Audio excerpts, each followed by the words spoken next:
ortodontia e cirurgia, traumatologia bucomaxilofacial. Ele é mestre em prótese dentária e doutor em biomateriais. Professor, eu agradeço em nome de toda a Lande a presença do senhor, a disponibilidade de estar aqui falando para a gente hoje, ensinando um pouquinho do tanto que o senhor sabe. Então, muito obrigada. Passo a palavra para o senhor. Qualquer coisa, eu estou aqui. Imagina. Boa noite, não? Boa noite a todos. Primeiro, eu queria dizer que, realmente, para mim é um grande prazer poder participar desse tipo de atividade. Eu acho que é uma coisa, realmente, que acabou começando, né, com essa questão da pandemia, mas existe realmente a tendência de se perpetuar aí de uma forma da gente depois, mesmo com a volta do presencial, né, vocês terem a oportunidade de ver pessoas, né, que moram distante, que têm um deslocamento mais difícil e que têm, talvez, algumas coisas muito importantes, muito interessantes aí de interesse nosso, né? Eu tenho também, eu coordeno um curso de especialização lá em Brasília e também, por causa disso, eu consegui, assim, com que professores de outras regiões, né, conseguissem dar aula lá para o pessoal.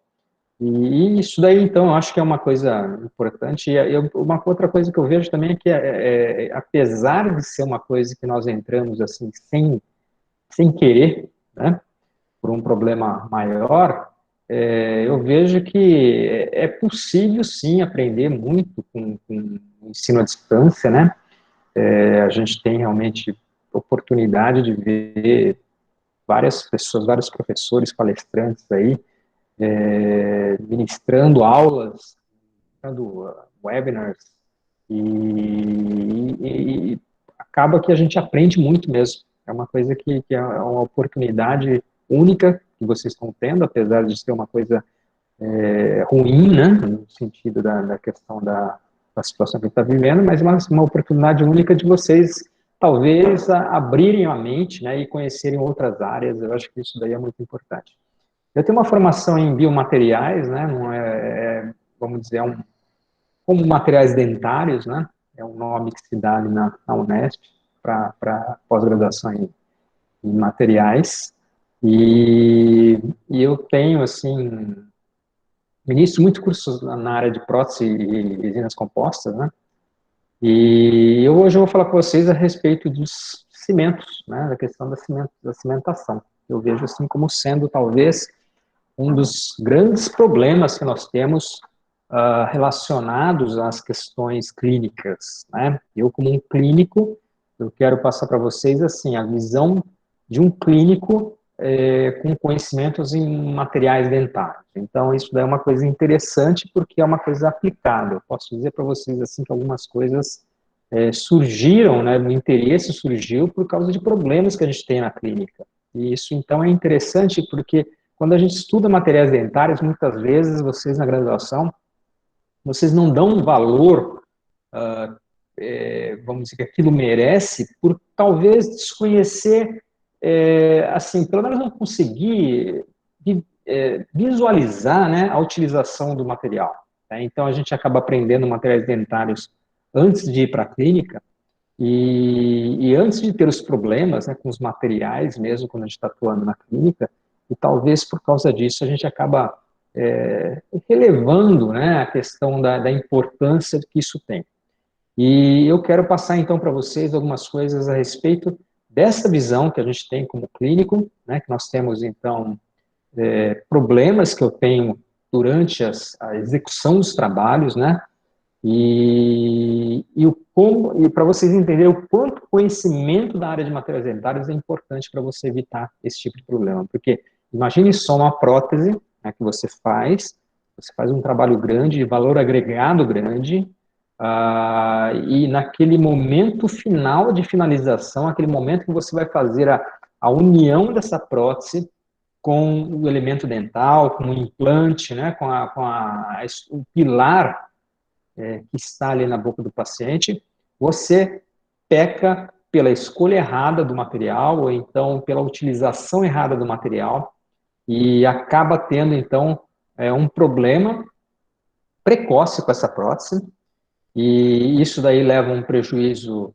enorme, tanto com relação à sua credibilidade como profissional, quanto a você ter que repetir esse trabalho. É diferente de você, por exemplo, ter que repetir uma restauração em que você tem um custo mais baixo, né, você acaba executando novamente a restauração, que já não é desejável, né, mas pode acontecer. Agora, imagine uma reabilitação oral ali com 20 elementos, 26 elementos, 28 elementos, se você tem um problema no cimento. Tá? Olha só o prejuízo que a gente tem com relação a isso daí, de tanto de tempo, de ter que repetir, muitas vezes você acaba perdendo o paciente por causa disso, e outras situações desagradáveis. Então, essa é a nossa preocupação, né? E é isso que eu tenho que frisar para vocês, que estão nessa liga de materiais dentários. Muitas pessoas perguntam, por que eu vou estudar materiais dentários? Eu vou dar um motivo para vocês, que é essa ligação com a clínica, né? E essa ligação que faz com que a gente tenha realmente diferença no resultado final, de acordo com o que eu acabei utilizando bem ou não o material. Eu vou compartilhar a tela aqui com vocês, para a gente conversar um pouquinho a respeito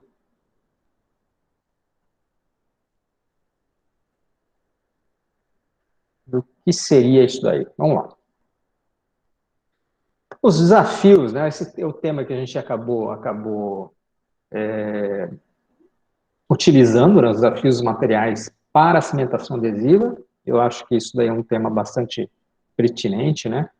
Que mostra, então, que é muito difícil, realmente, o papel do material dentário, ou que a gente vai utilizar, o cimento, né, que a gente utiliza, para fazer essa união da prótese com o substrato. Então, todo o problema que vocês têm que pensar começa aqui, ó. Eu tenho uma peça protética, né, uma peça protética, que é a nossa cerâmica, a nossa resina, nosso metal, silicone, várias coisas que eu tenho que unir com um substrato que é o dente. Né? Eu tenho um dente, o elemento dental composto de esmalte, dentina, ou então eu tenho um pilar de implante. Pilar pode ser de metal, pode ser de zircônia, ou então eu tenho um dente, mas que tem uma restauração de resina, ou então esse dente ainda tem um núcleo de preenchimento, que tem área de fibra de vidro exposta, juntamente com a resina, e com dentina, com esmalte, e essa situação toda. E agora você imagina só que um material único, que é esse cimento que está ali no meio, tem que fazer uma união efetiva dessas diversos tipos de substâncias, né, de materiais de forma efetiva. Então, olha só, o mesmo material, que é o cimento, ele tem que unir, por exemplo, a zircônia ao esmalte, a dentina, a resina do núcleo de preenchimento e a fibra de vidro que ficou exposta ali. Né? Como que funciona isso? Como que a gente vai conseguir fazer essa união? Né? Quais os cuidados que eu tenho que ter para que ocorra isso daí? Porque imagina só, se você tem essa situação no teu paciente, né, você fez esse tipo de preparo, esse tipo de excedente que você fez ali, a colocação do núcleo de preenchimento, e você escolheu, então, a zircônia como sendo o material para ser confeccionado sua prótese, agora você tem um problema nas mãos. Né? E o que você vai fazer? Que cimento que você vai utilizar? Parece uma coisa simples, né? Fala assim, eu vou pegar um cimento resinoso e utilizá-lo. Tá? Mas eu digo para vocês que não é todo cimento resinoso que vai funcionar bem nessa situação. Tá? A gente tem que ter uma característica específica desse cimento para que ele faça essa união de forma bastante efetiva. Aqui, ó, nesse slide, vocês podem ver as diversas situações, diversos materiais, né, que eu tenho, que fazer a união. Na parte de cima, então, está ali a nossa parte protética, né, que pode ser metal, pode ser, por exemplo, uma metalocerâmica, aquelas peças em que você tem um coping de metal, né, aquela parte interna de metal, e você tem que fazer a união dessa peça. Ou então você tem ali uma cerâmica pura.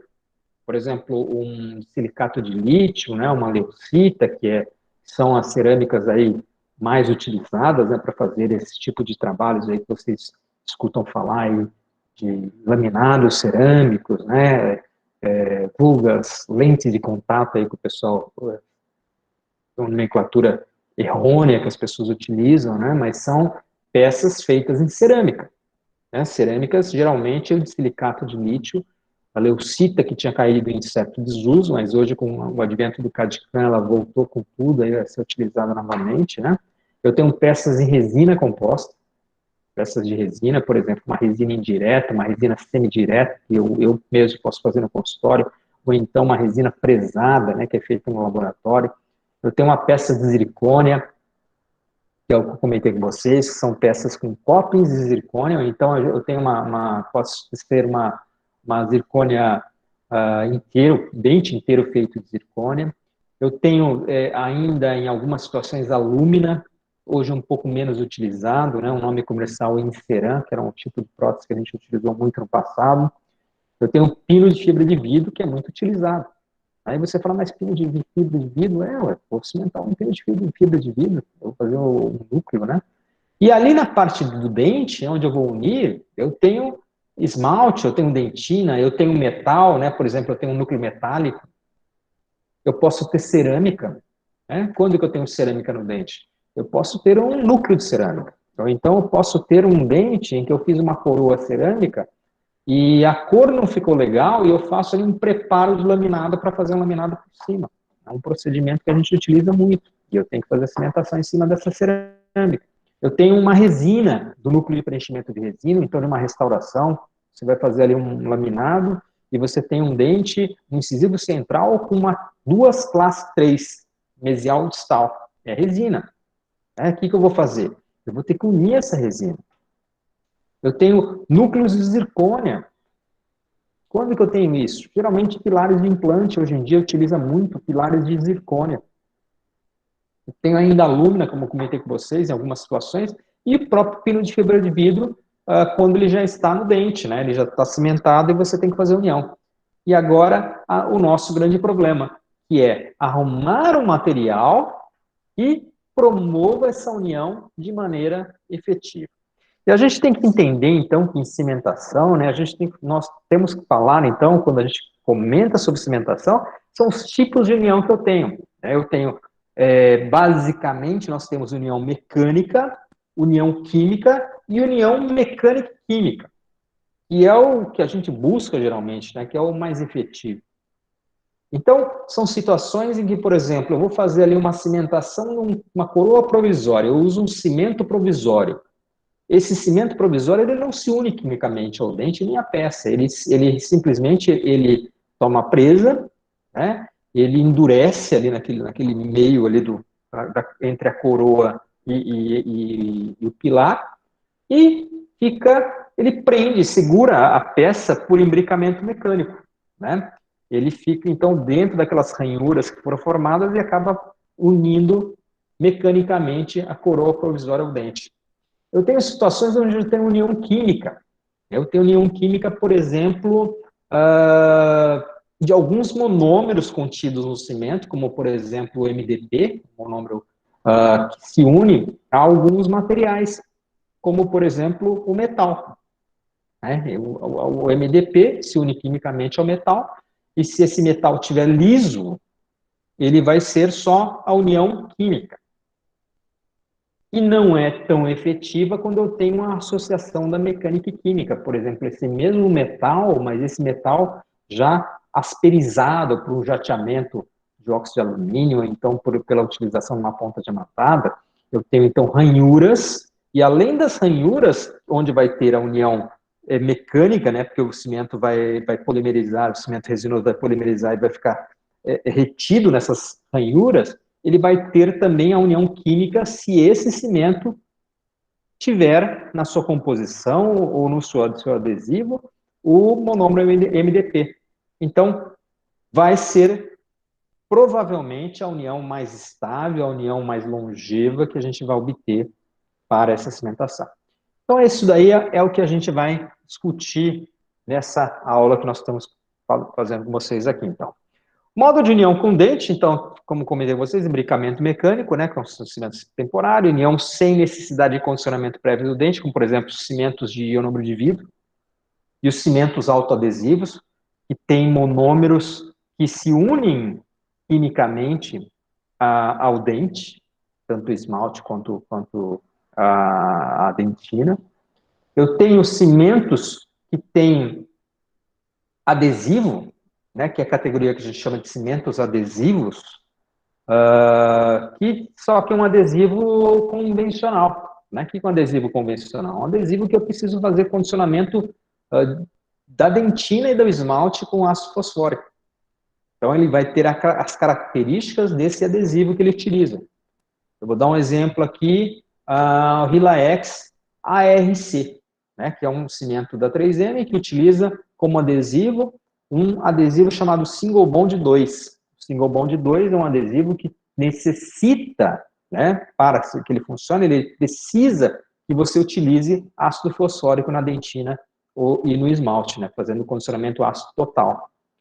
E eu tenho cimentos que utilizam adesivos, mas esses adesivos são adesivos universais. Né? O que seriam os adesivos universais? São os adesivos que eles se unem tanto no modo de condicionamento total, então, por exemplo, eu posso colocar o ácido na dentina e no esmalte, ele vai funcionar, quanto no modo autocondicionante. Né? Eu não aplico ácido nenhum e ele se une quimicamente ao esmalte e à dentina. Apesar de não ser a forma que nós geralmente utilizamos, mas é só para vocês entenderem, então, que eu tenho esse tipo de união, né, ele separa as categorias dos cimentos que eu tenho. E aqui voltando, então, né, de uma forma mais próxima do dente, agora eu tenho o esmalte e a dentina, que é o substrato onde eu vou fazer a união. Então, vamos discutir primeiro dente, né? Esmalte e dentina. O que eu vou fazer para unir o meu cimento ao esmalte? Qual que é a melhor forma? Qual que é o melhor mecanismo de união de um material ao esmalte dental? O esmalte dental, pessoal, assim, é praticamente unânime, né, que a união, quando você faz o condicionamento ácido do esmalte, né, com a formação lá daquelas microporosidades que se formam, né, pela dissolução seletiva ali do esmalte, você tem infiltração do adesivo dentro daquelas microporosidades, que depois da polimerização você tem, então, um imbricamento mecânico muito eficaz, muito eficiente. O que acaba tendo, talvez, né, um questionamento é com relação à união desse adesivo, desse cimento a esse esmalte, quando nós temos, por exemplo, um esmalte que não foi desgastado. Um esmalte, aquele esmalte chamado aprismático, né, que nós temos ali cobrindo a grande porção de um dente jovem, por exemplo. E isso daí se dá porque, na verdade, o condicionamento, o padrão de condicionamento que a gente cria naquela superfície do esmalte aprismático, ele não é tão, vamos dizer, a união não vai ser tão eficaz, né, quando você faz o condicionamento ácido desse esmalte. E aí surgiram várias técnicas em que você acaba tendo que desgastar aquele esmalte. Então você pega e faz a utilização, por exemplo, de um jato de óxido de alumínio para eliminar aquela camada do esmalte aprismático, para você conseguir fazer um condicionamento melhor. Mas o que a gente sabe também é que se aumentar um pouco o tempo de condicionamento do ácido do esmalte, né, por exemplo, ao invés de utilizar 15 segundos, eu utilizar 30 segundos, um ácido fosfórico 35%, 37%, eu acabo tendo um condicionamento muito eficaz, né, um condicionamento que promove uma união muito efetiva. Então, um procedimento que eu diria para vocês, que é interessante vocês fazerem, toda vez que vocês têm dúvidas, né, se aquele dente ele tem ainda presença de esmalte aprismático, é fazer o condicionamento ácido por 30 segundos, né, que você acaba tendo, então, isso de maneira bastante efetiva. Se for o esmalte já desgastado, 15 segundos seria suficiente. Né? Por exemplo, você fez ali um preparo para uma coroa, você desgastou todo o esmalte, aquela área já está... 15 segundos seria suficiente. Tá? Mas se você tem alguma dúvida, por exemplo, quando você vai fazer ali, existe um tipo de laminado, né, laminado cerâmico, e você faz, muitas vezes, sem preparo. Você não faz preparo. Né? Ou então o dente, dependendo do posicionamento do dente, você não precisa desgastar o esmalte, porque ele está um pouco mais lingualizado e você tem espaço para fazer a cerâmica e aquela área você acaba não tendo, não fazendo um desgaste. Se o dente for jovem, né, muito provavelmente ele tem esmalte aprismático. Então, o condicionamento ácido por 30 segundos seria interessante para esse tipo de situação. Só para vocês entenderem, né, que nós temos as categorias de cimentos, e eu falei para vocês que tinham cimentos autoadesivos e também tem os cimentos chamados adesivos. Tá? Então, os cimentos adesivos são cimentos resinosos, ou seja, uma resina, o cimento é uma resina, que tem separado um adesivo. Né? Então, aqui, ó, por exemplo, eu tenho aqui ó, um cimento, que é isso daqui, e o adesivo. O cimento e o adesivo. O cimento e o seu adesivo. O cimento e o adesivo aqui, ó. Então, são cimentos que têm adesivos separados. A gente chama, então, cimentos chamados cimentos adesivos. Dentro dessa categoria de cimentos adesivos, eu tenho cimentos que utilizam, então, adesivos convencionais, como, por exemplo, esse daqui, que eu tinha comentado com vocês, que é o Relax RC, e temos cimentos que utilizam adesivos autocondicionantes, como esse aqui, Panavia. E eu tenho cimentos que utilizam adesivos universais, como esse aqui, que é o Relax Ultimate. Então, eu posso dizer que eu tenho cimentos adesivos convencionais, cimentos adesivos autocondicionantes, cimentos adesivos universais, tá?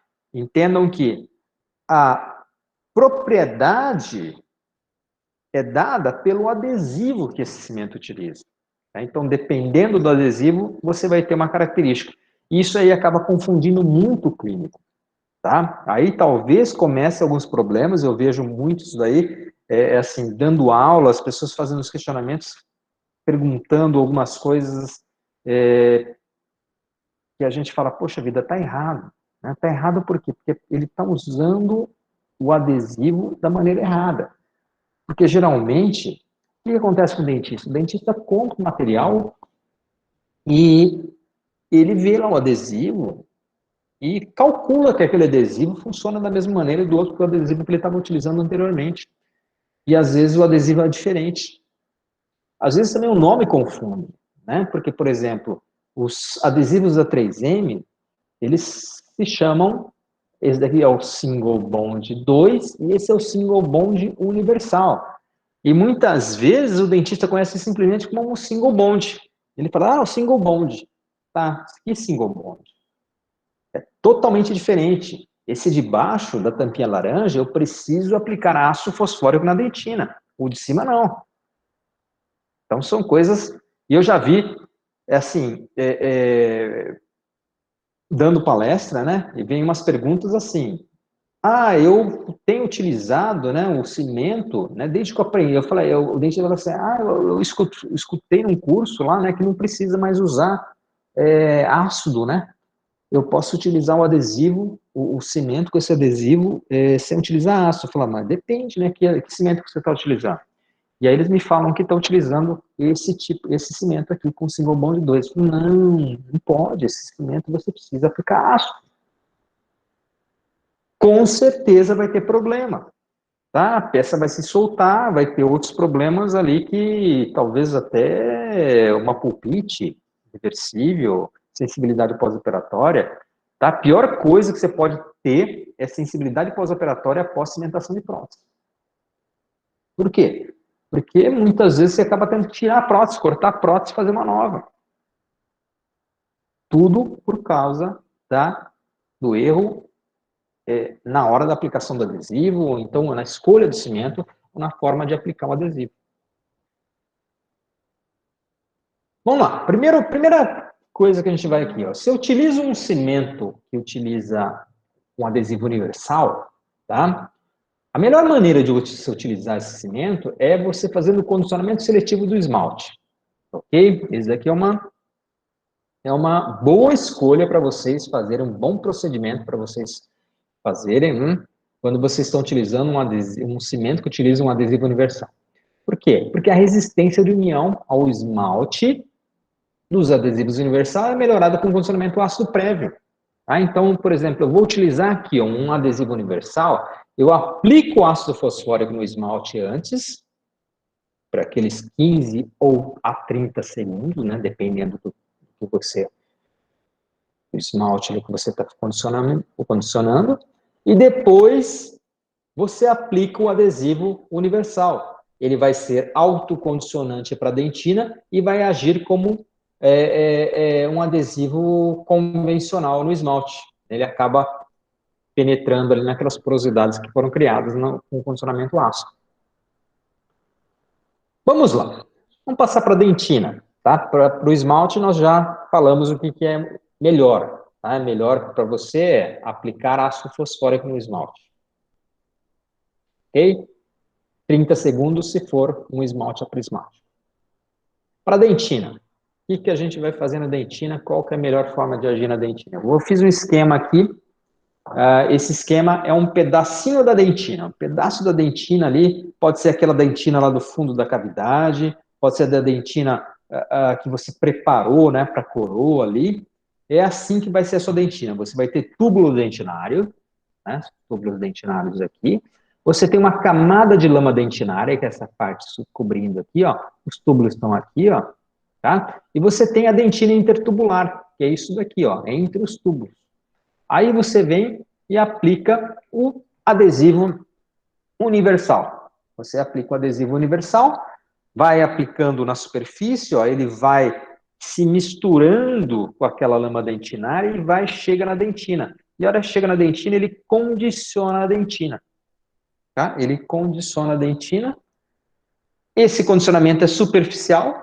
Tá? Eu coloquei aqui meio micrômetro, mas muitas vezes não chega nem a isso. Ele faz um condicionamento muito superficial, mas é eficaz. Tá? Ele não precisa, você não precisa de um condicionamento profundo para você ter uma resistência de união boa. Você tem uma área, a mesma área, se você vai ter um condicionamento mais profundo ou não, a resistência de união provavelmente será muito parecida entre elas. Ok? Aplico, então, o meu adesivo, apliquei por 20 segundos, eu tenho um condicionamento, evaporo o solvente e depois eu aplico a luz. E eu tenho, então, aquela camada híbrida formada, né, que é a camada híbrida aqui, ó.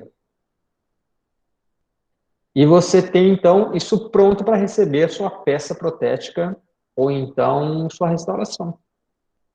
Só que, muitas vezes, tem alguns cimentos que a gente não polimeriza o adesivo, ok? Ele vai polimerizar depois, juntamente com a polimerização do cimento.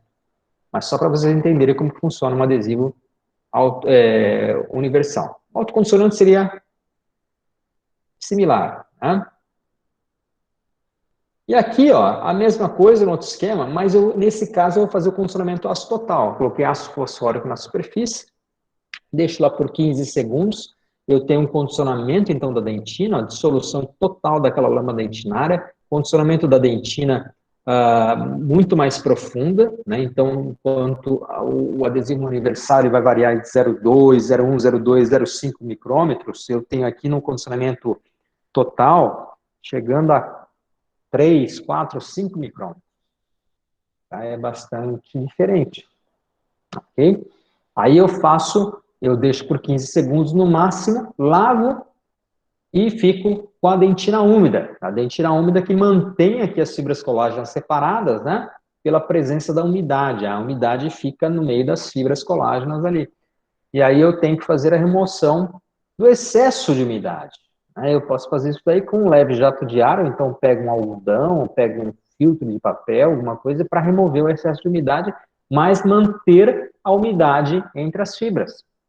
Porque isso faz com que eu não tenha o colabamento dessas fibras, né? Elas não ficam grudadas uma na outra, dificultando a penetração do adesivo. E depois eu aplico o adesivo. Eu aplico o adesivo, esse adesivo se mistura com a água, então esse adesivo tem que ter uma propriedade de ser hidrofílico, ok? Essa hidrofilia faz com que eu tenha, então, a infiltração desse adesivo entre as fibras colágenas, vai levando o adesivo junto, e aqui vocês viram, então, a penetração também do adesivo nos túbulos dentinários, tá? Que forma aqueles tags ali. Quando você tem uma microscopia, você enxerga ali os tags, né, penetrando nos túbulos dentinários. Aquilo lá, quando você vê aqueles tags compridos, né, são de adesivos convencionais. Ok? Por que os adesivos autocondicionantes, adesivos universais, você não tem esses tags dessa forma? Pode ter um ou outro, mas não é comum. Porque você mantém a lama dentinária, você não tem aquela desobstrução da abertura do túbulo dentinário. Então, geralmente você não tem esse padrão, né, com a formação desses tags. Essa é a forma de aplicação do adesivo convencional, né? Você depois evapora o solvente também e faz a polimerização. Uma coisa interessante dizer aqui, né, que quando eu estou fazendo a utilização do condicionamento ácido total, eu tenho muito mais solvente para evaporar, né? Porque eu tenho, além do solvente que vem do adesivo, eu tenho um solvente, na verdade, eu tenho a água que eu deixei ali entre as fibras colágenas, e eu tenho que fazer evaporação disso tudo aí. Depois eu polimerizo e tenho, então, minha camada híbrida. Acho que vocês conseguiram visualizar, né? Eu tenho, então, duas formas: o condicionamento autoconsonante, que é o meu adesivo universal, ou adesivo autoconsonante, e o condicionamento total, quando eu aplico ácido fosfórico. A diferença que vocês veem visual é que no condicionamento total eu tenho uma camada híbrida mais espessa. Mas eu já falei para vocês que isso daí não vai fazer grandes diferenças com relação à resistência de união.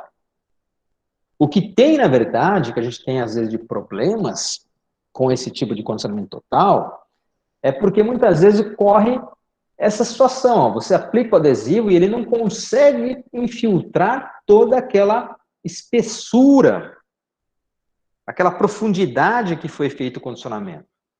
E isso faz com que eu tenha, então, áreas com fibras colágenas expostas ali embaixo, ó, não foi infiltrada.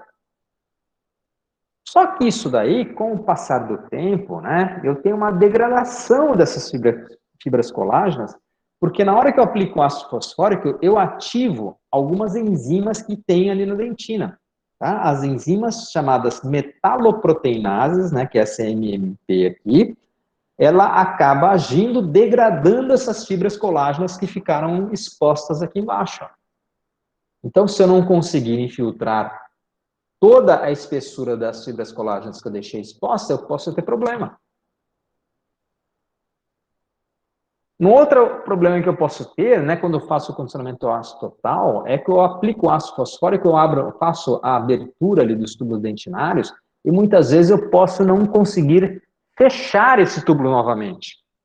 Eu deixo ali, aplico o ácido, o adesivo, né, e às vezes eu aplico chacoalhando demais, forma uma bolha, alguma coisa assim, ou então já vem uma bolha no adesivo, ou então na hora que você aplica o ar, forma bolha, e você tem então um espaço, e depois você tem, com a pessoa mastigando, né, você tem movimentação de líquidos aqui no túbulo dentinário, isso daqui pode causar sensibilidade pós-operatória. Outra coisa que eu tenho, isso daqui em todos os adesivos que a gente tem que tomar cuidado, é a formação de microbolhas, incorporação de muito oxigênio, de ar ali dentro daquela mistura, e acaba não polimerizando direito esse adesivo, porque o adesivo é um polímero, depois de polimerizado, né? E a gente sabe que o oxigênio, ele inibe a propagação da polimerização. Ele se une de maneira estável aqueles radicais livres que durante a propagação da polimerização, e acaba inibindo a polimerização.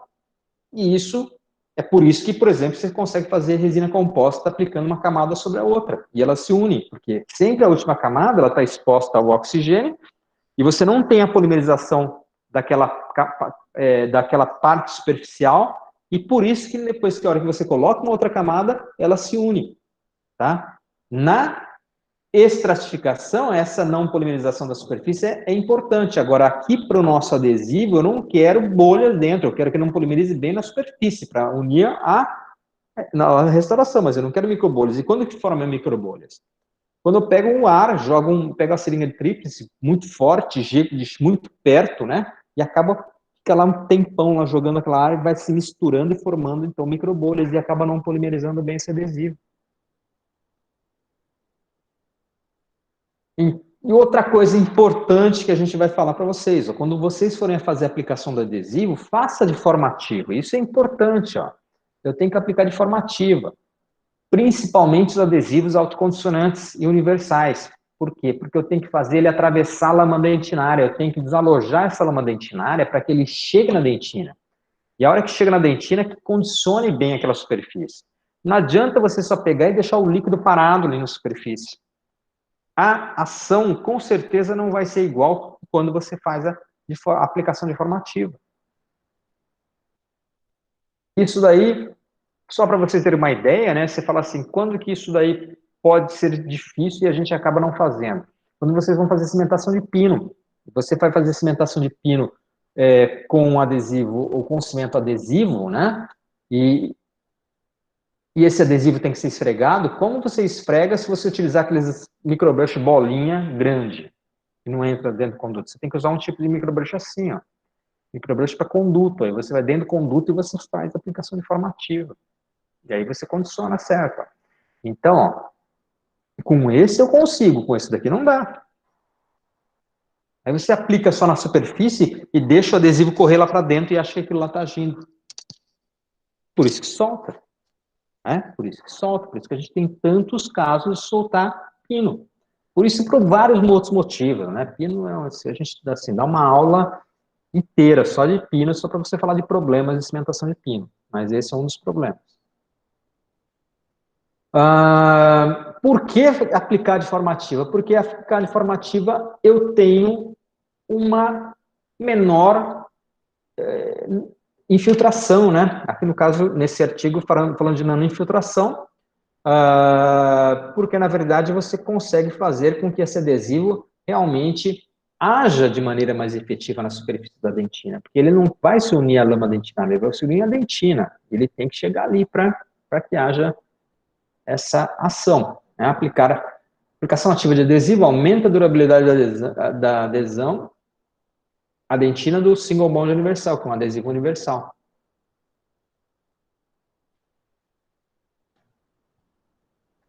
Outra coisa importante, pessoal, aumente o tempo de uso de jato de ar sobre adesivo aplicado. O que na verdade isso é? Na verdade é você fazer a evaporação de maneira efetiva daquele solvente. Você precisa evaporar bem o solvente. Então a gente vai fazer a aplicação do ar, mas não da forma que eu te falei, lá muito forte, muito perto, né? Tem que ser um pouco mais afastado e bem de leve para que haja evaporação desse solvente.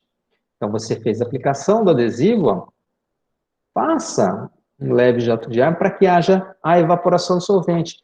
Se não evaporar, pessoal, se nessa mistura continuar com os solventes, e quais os solventes que são? Geralmente, nos adesivos universais, você tem água e álcool, tá? A água e o álcool, na mistura, não deixa o adesivo polimerizar de forma eficaz. Tá? Você pega também o single bond 2, tem álcool, né? Mesma coisa. E se você fez o condicionamento ácido da dentina e deixou água na dentina, você tem aquela água ainda para evaporar, por isso que você tem que fazer evaporação de forma efetiva. Só para vocês entenderem, né, a pressão de vapor da água, ela é muito menor que da acetona. A acetona evapora muito fácil. Né? Aqueles adesivos que contêm acetona, o problema é até o contrário, você tem que aplicar lá 5 camadas, 6 camadas de adesivo, porque ele evapora tão rápido e não dá tempo do adesivo infiltrar naquela camada das fibras colágenas. Você tem que aplicar de maneira com mais vezes. por isso que talvez o álcool seja mais utilizado e mais efetivo, né? O álcool é menos volátil, e ele acaba se mantendo mais na mistura ali do adesivo. Só que, por outro lado, eu tenho que me preocupar mais em fazer a evaporação dele. Né? Por quê? Porque, aqui eu vou passar aqui só resumindo aqui, tá? Por quê? Porque com um tempo maior de evaporação do solvente, né, eu tenho um resultado melhor. Tá? E outra coisa que vocês vão ver aqui no resultado, ó, que o tempo de aplicação do ar quando você faz o condicionamento ácido da dentina é maior do que quando você utiliza o adesivo no modo autocondicionante.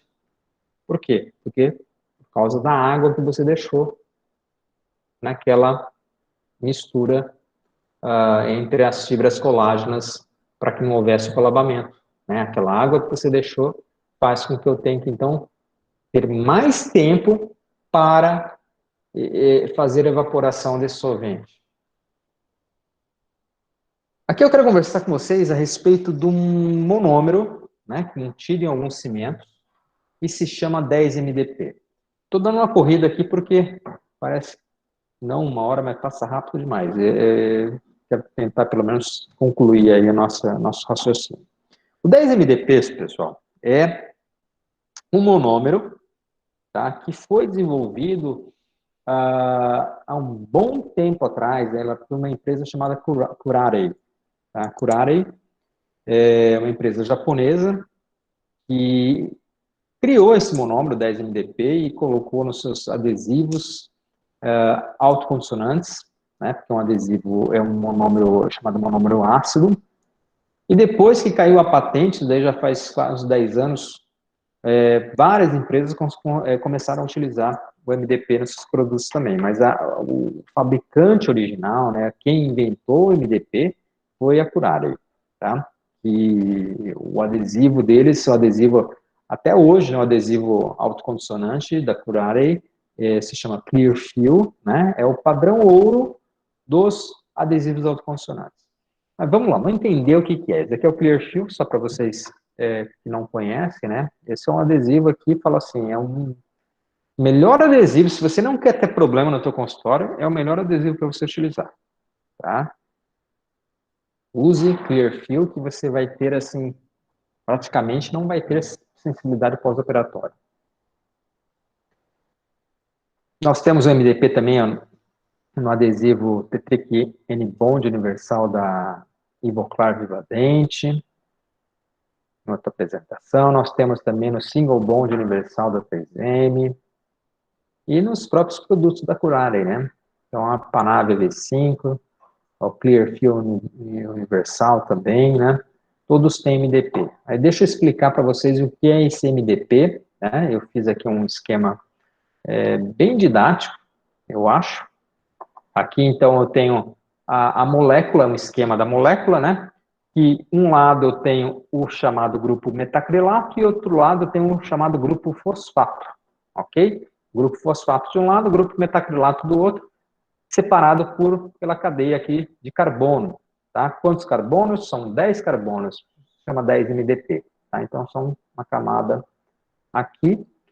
Esse lado do grupo metacrilato, ele tem como função, né, polimerizar, ele copolimeriza com os outros monômeros de metacrilato. Né? Então, você já deve lembrar aí que vocês aprenderam materiais dentários, né? Pelo menos vocês devem lembrar dos nomes, né? Alguns nomes, assim como BGMA, Tegma, UDMA, EMA, né? São todos monômeros que têm um grupo, pelo menos, metacrilato, né? Como EMA, e os outros são dimetacrilatos, tem 2 grupos metacrilatos. Então, tudo que tiver esse grupo metacrilato, durante a polimerização, né, durante a hora que você coloca ali a luz azul nos materiais fotativados, né, ou então você tem ali a ação da peroxibenzoíla, você inicia, então, né, a polimerização e ocorre a união entre esses dois monômeros. Então, grupo metacrilato se une com o grupo metacrilato, não importa que monômero seja. E do outro lado, eu tenho esse grupo chamado grupo fosfato. Né? Esse grupo fosfato, olha, guardem isso daqui, ó. Grupo fosfato tem afinidade por metal, alúmina, zircônia e cálcio, tá? Então, agora vocês vão entender por que esse monômero é tão importante para a odontologia adesiva. Imagina só, um monômero que contido no material, ele promove a união ao cálcio, que eu tenho no dente, eu tenho no esmalte, eu tenho na dentina, tá? E ele promove a união também a metal, zircônia e alúmina. Ou seja, ele faz com que aquela prótese feita em zircônia se una ao dente. Então, o entendimento disso daqui é muito importante, e aí vocês vão ver por que os cimentos que utilizam o 10MDP são os mais populares e mais efetivos, provavelmente, né, na união desse tipo de prótese. Só para vocês entenderem aqui, ó, outros monômeros, como falei para vocês, ó, tudo que for esse amarelinho aqui, ó, é a representação do metacrilato, do grupo metacrilato. Então, tem aqui, ó, Bizema, tem 2 metacrilato, BGMA, Tegma, UMA, a UDMA, a FM, metacrilato tem um lado só, o MDP, o silano tem grupo metacrilato, o EMA, né? Então, tudo isso daqui, ó, se une um com o outro. Tá? Se eu fizer uma mistura com todos esses monômeros, ele polimeriza. Tá? Na reação de polimerização, ocorre a união. Aqui é um esquema bem didático para vocês entenderem como que funciona o MDP na superfície da dentina. Eu separei aqui, ó, aqui é um pedacinho, eu tinha mostrado para vocês a dentina, né, com vários túbulos dentinários, e agora eu peguei só um pedaço da dentina. Aqui a dentina, isso daqui. Aqui seria um túbulo dentinário aqui, e um túbulo dentinário aqui, ó. Então, o pedacinho da dentina intertubular. Então, tem, ó, dentina intertubular, dentina peritubular, que está na periferia do túbulo, eu tenho a lama dentinária aqui por cima, ó. Na representação, ó, o MDP vai vir assim, ó, grupo metacrilato em azul, grupo fosfato em laranja, tá? E os monômeros de metacrilatos, ó, metacrilato azul. E o cálcio, né, da forma de quadradinho amarelo, e hidroxapatita num retângulozinho amarelo. Eu vou aplicar um adesivo universal aqui, ó. Eu vou aplicar um adesivo universal. Eu quero que vocês entendam o seguinte, ó. Quando eu apliquei o ácido fosfórico, você lembra que eu falei para vocês que dissolve toda a lama dentinária e faz o condicionamento profundo da dentina, chegando lá aos seus 4, 5 micrômetros? Já o adesivo autocondicionante, principalmente aqui os adesivos universais, eles não conseguem fazer aquele condicionamento profundo. Você lembra que eu mostrei para vocês que fica ali 0,2, 0,5 micrômetros? Tá? O universal, ele vai dar um 0,2, 0,3. Se for o Clearfill, ele chega a 1 micrômetro. Mas é bem menos que aqueles 3, 4, 5 micrômetros. Por quê? Porque o pH é mais alto.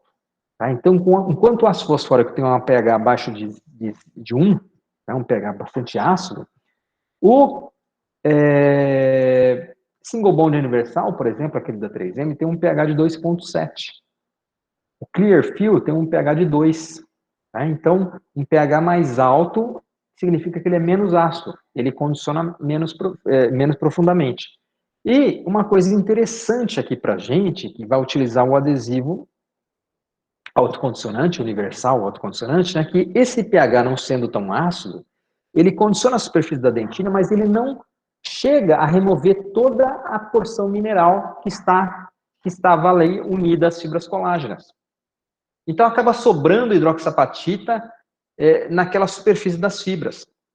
E isso daí é uma coisa importante, porque eu sei que o MDP tem afinidade por cálcio, e o cálcio, existe cálcio na hidroxapatita. E, quando ocorre o condicionamento, ocorre a dissolução da hidroxapatita também, e ocorre a liberação de cálcio. Então, tem íons cálcios que ficam aqui nessa mistura. Eu vou aplicar o adesivo aqui e vocês vão entender melhor. Eu aplico o meu adesivo, chamado universal, ele atravessa a lama dentinária e começa a agir na superfície da dentina. Ele vai condicionando, condiciona, mas está vendo que ele está deixando aqui, ó, hidroxiapatita, ó, e o MDP está se unindo à hidroxiapatita. Então, ocorre assim, ó, hidroxiapatita que sobrou na fibra colágena, une um MDP, né, o grupo fosfato que tem afinidade aqui, aí acaba unindo, ó, metacrilato com metacrilato, e fica um MDP para cá, ó, o grupo fosfato para cá. O grupo fosfato tem afinidade por cálcio. Os íons cálcios que ficaram soltos acabam se unindo aqui, ó. E depois eu venho um outro monômero de MDP. Esses 3 monômeros de MDP, ó, com esse íon cálcio aqui, a gente chama de nanolayer, tá? Uma nanocamada, tá? É uma característica que se forma nos adesivos que contém o MDP, principalmente em quantidade maior. A gente vê muitos aqui no Clearfield. Outra coisa que forma também são esses sais, ó, esses sais que na verdade é MDP e cálcio. Esse cálcio que foi dissolvido aqui, ó. Esse sal tem um papel muito importante. Esse sal, ele é um sal insolúvel, tá? O que ele faz?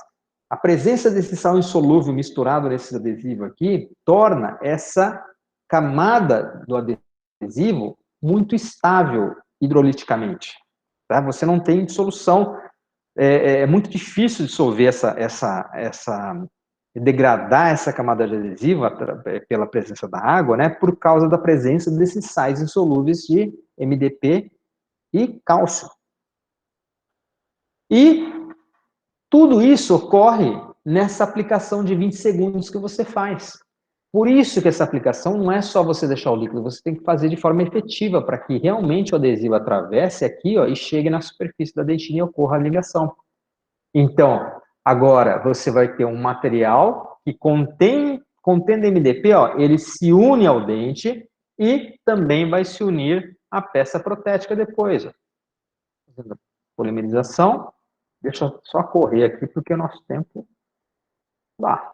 Vamos lá. Eu aplico então aqui ó, o adesivo, ó, adesivo sendo aplicado por 20 segundos, ó. Tematicamente ocorre assim, ele condiciona a superfície da dentina, se une o MDP ao cálcio e forma isso daqui, ó.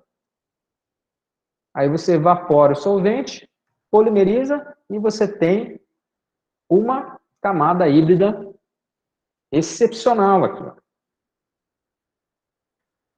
Aqui, esquema da molécula, né? Como que é? Se unindo ao esmalte e se unindo ao cálcio. Mas aqui é outra coisa importante também, ó. Porque esse mesmo cimento que contém esse MDP, ó, ele se une ao metal não precioso, a zircônia e a alúmina. E aí faz, então, com que eu consiga fazer a união da prótese com o dente de maneira bastante efetiva. É lógico que não é só isso, né? Eu tenho outros requisitos aí para que isso ocorra, né? Deixa eu só ver aqui, ó. Vou pular essa parte aqui, senão vai ficar longo. Não tem necessidade. Peraí, deixa eu pular aqui. Para a gente concluir aí. Vamos lá. Quando nós fazemos a união da peça protética, tá, ó, eu vou fazer, ó, com que esse cimento que tem o MDP se una ao metal a zircônia. Mas, se esse metal, essa zircônia, essa alúmina estiver lisa, essa união não é tão efetiva.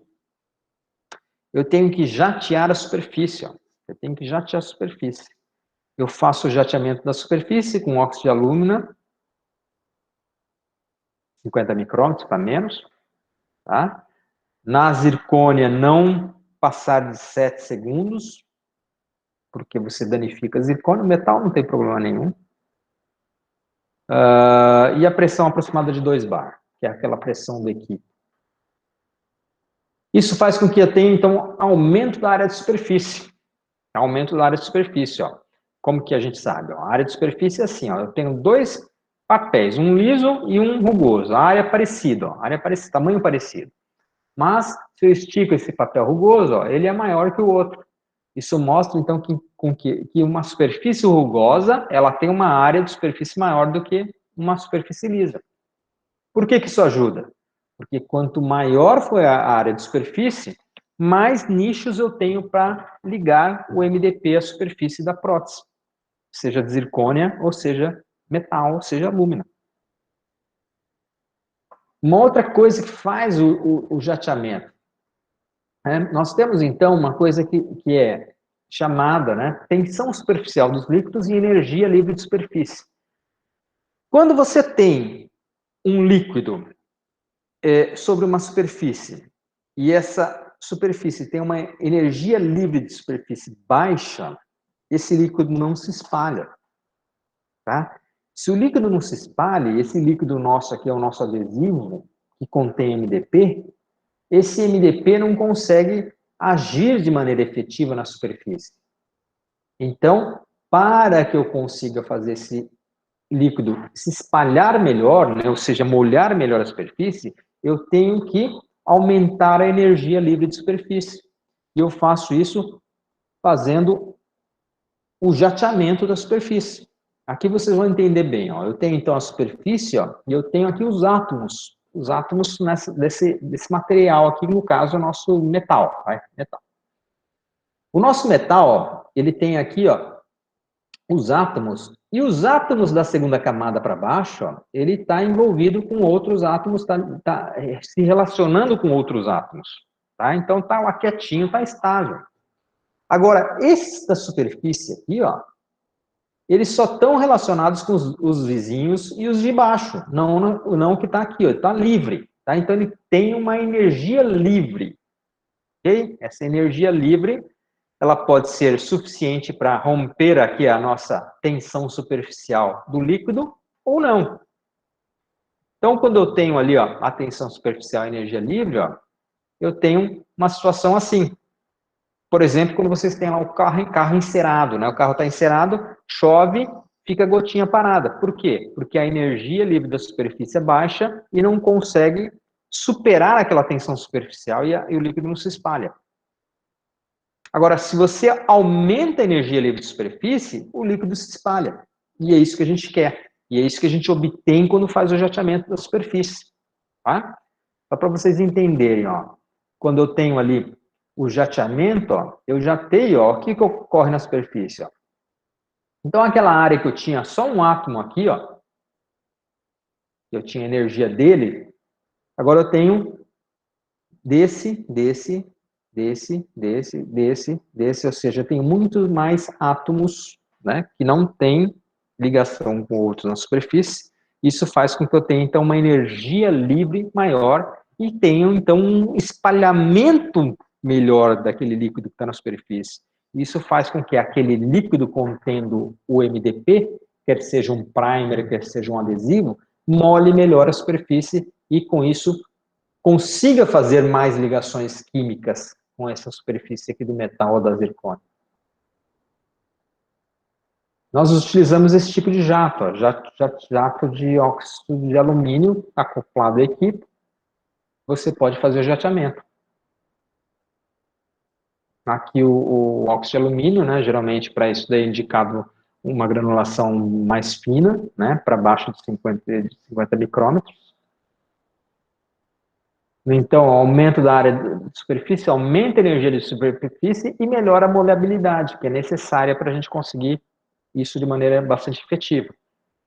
O aumento da área livre de superfície, ó, aumenta também os sítios disponíveis para ligação química.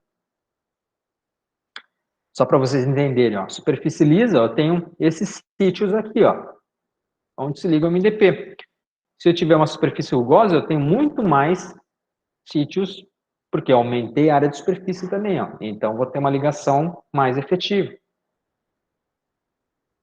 E também, né, a criação das regularidades, ó, aumenta a retenção mecânica, porque você vai ter um imbricamento mecânico do cimento naquela prótese que você está tentando unir. Então, uma das perguntas que nós mandamos lá para colocar nas postagens, né, era falando com relação à união à zircônia, né, a união da zircônia. Então, para você se unir à zircônia, você precisa que o produto contenha MDP, tá? Ou então, que tenha algum monômero que tenha um grupo fosfato. Tem algum cimento que não tem MDP e que tem a capacidade de se unir à zircônia? Tem. Por exemplo, um cimento autoadesivo chamado U200. O 200 tem um monômero que que não é MDP, tá? Mas é um monômero que tem grupo fosfato, e por isso que o torna um cimento autoadesivo, ele se une ao cálcio do dente, você não precisa utilizar ácido nem adesivo. E por isso, né, esse grupo fosfato contido nesse monômero também tem afinidade pela zircônia. O que tem, na verdade, de diferença, por que não é tão efetivo quanto os primers, quanto os adesivos, é porque é uma pasta, né? É um cimento. Então, um cimento, ele não molha tão bem uma superfície quanto um líquido. É uma diferença de molhabilidade. Mas ele funciona também. É um cimento que, quando você não tem um primer com MDP, é um cimento que nós utilizamos para fazer cimentação de zircônia também. Não vai ser tão efetivo, mas é melhor do que você utilizar um adesivo que não tenha nada, né? Que não tenha nenhum monômero com um grupamento com afinidade com zircônia.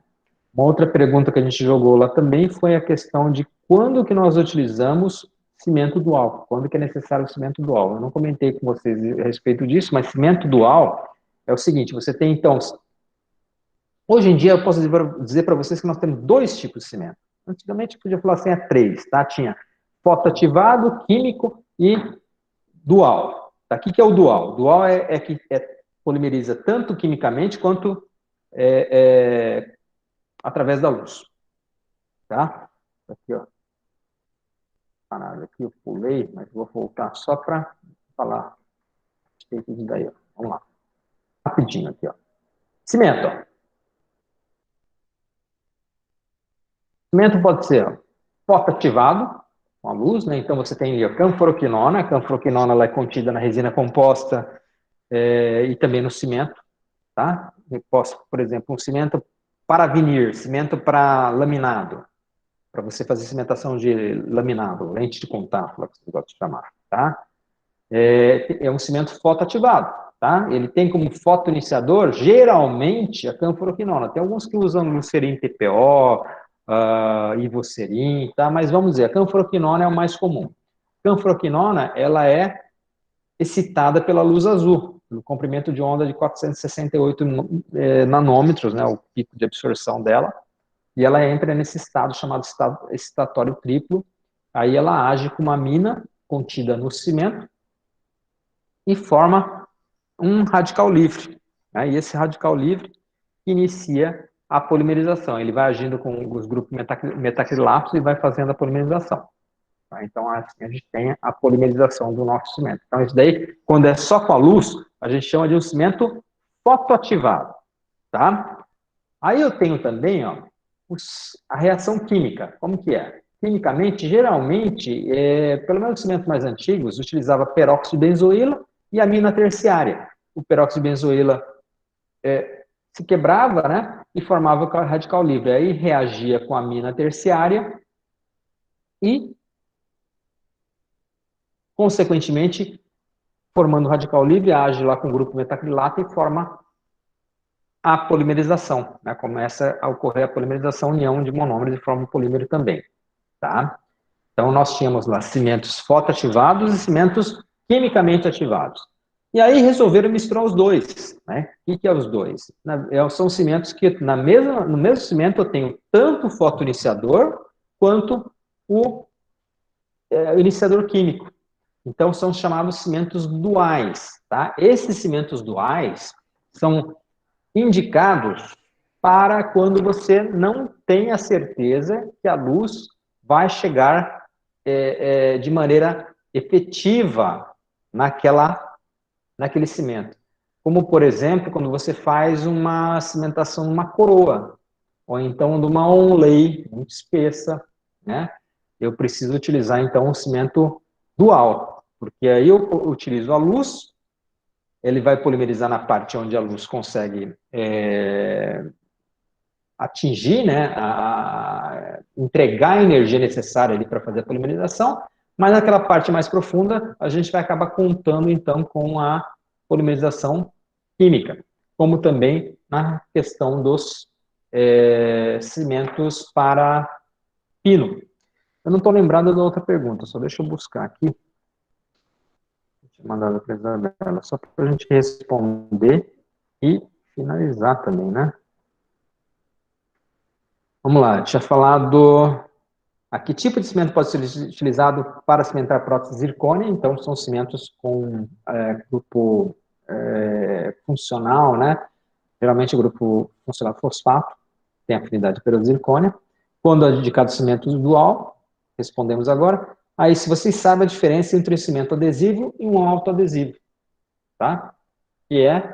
Qual seria? Cimento adesivo, quando você utiliza, é uma pasta com um adesivo separado. Um cimento autoadesivo é quando o próprio cimento, ele age na superfície, eu não preciso de um adesivo.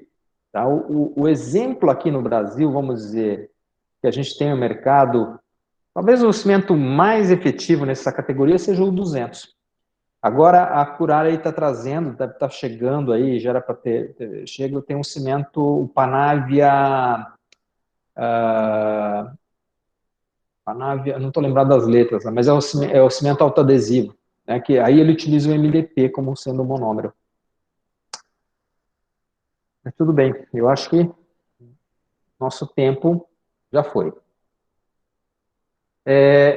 Como eu comentei para vocês, o tempo era curto para a gente fazer uma aula muito completa, mas pelo menos assim, foi uma forma da gente conseguir mostrar um pouquinho com relação aos materiais dentários, a importância dele, relacionada à clínica. E é isso que eu acho que é importante, né? Porque a gente estudar simplesmente material dentário, os materiais dentários, né?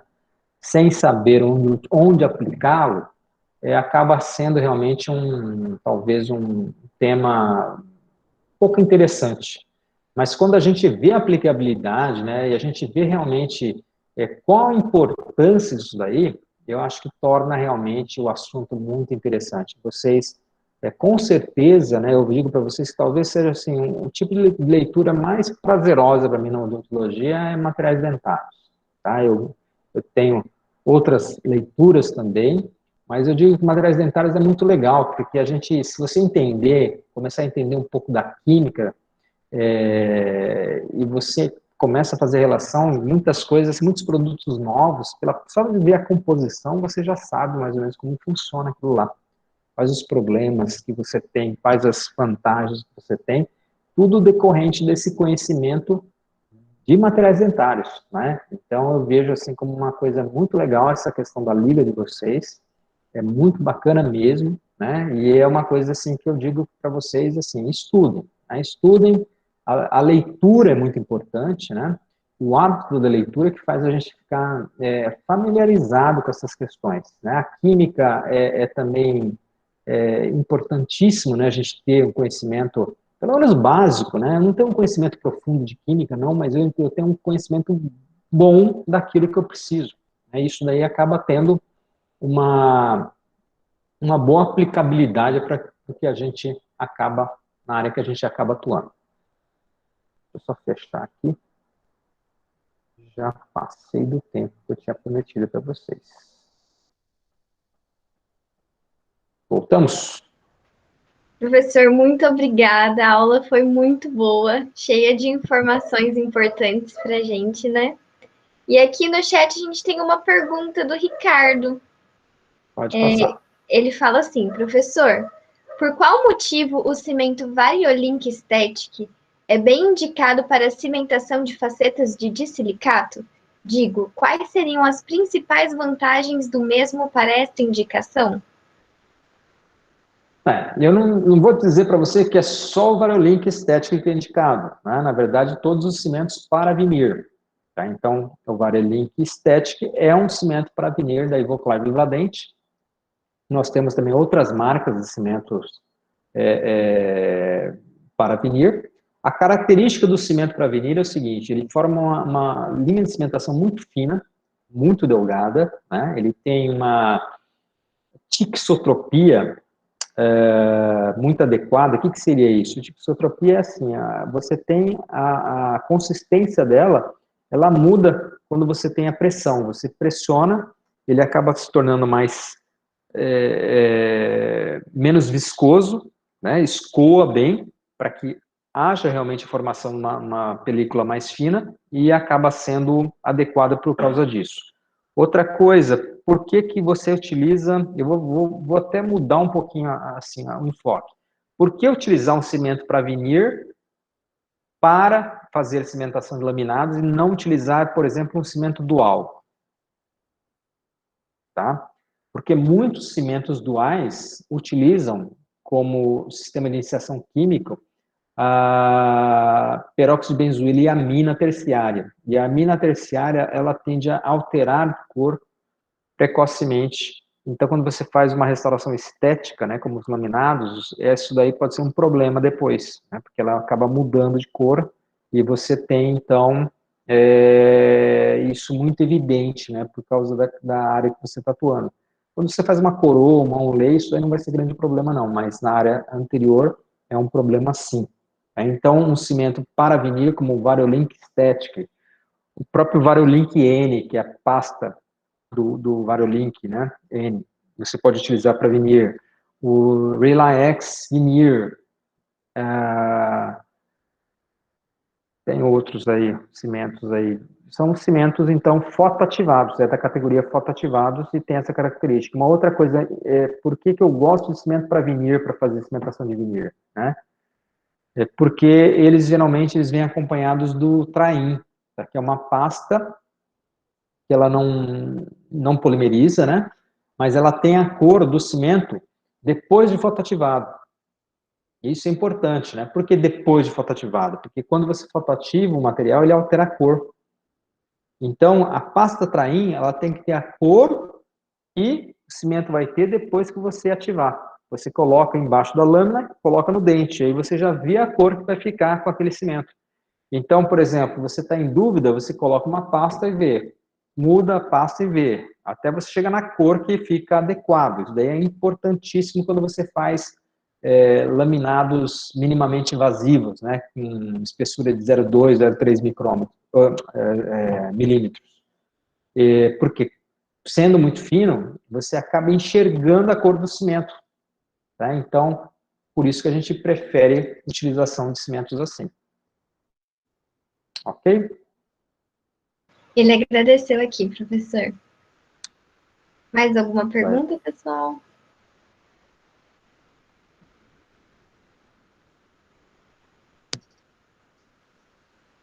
Tudo bem? Bom, professor, eu acho que é isso. Muito obrigada. Em nome de toda a Land, eu agradeço o senhor pela participação, pela aula maravilhosa que o senhor ofereceu para a gente hoje. É isso, muito obrigada. Eu que agradeço. Tá?